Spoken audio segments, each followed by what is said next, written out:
సంసారసాగరం ఘోరం తరుమిచ్చతి యోనరః గీతానావం సమాసాద్య పారం యాతి సుఖేన సహ. దీని తాత్పర్యం జననం మరణం అనే ఘోరమైన దుఃఖానికి కారణమయ్యే సంసార సముద్రాన్ని ఏ నరుడు దాటాలనుకుంటాడో అతను గీత అను పడవను ఎక్కినట్టయితే సుఖంగా దాటగలడు. దీని భావం ఏమిటో మరింత వివరంగా చూడండి.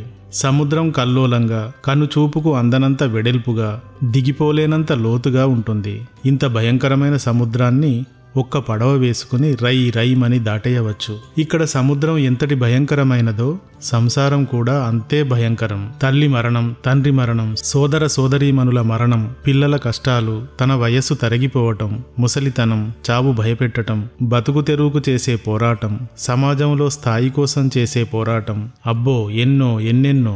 100లో 90 మందికి సంసారం సముద్రం కంటే భయంకరం. సముద్రంలో ఈదుతున్నప్పుడు రాగం, ద్వేషం, కామం, క్రోధం అను జంతువులు వేటాడుతూ ఉంటాయి. అలాంటప్పుడు భగవద్గీత అను పడవను గాని ఎక్కితే ఇక ఏ జంతువులు ఏమీ చేయలేవు. ఏ కష్టం, దుఃఖం దరిచేరవు. భగవద్గీత ఏం చెప్తుంది, భగవద్గీతలో ఏముంది అనే ప్రశ్నకు ఇది ఒక చక్కని సమాధానం.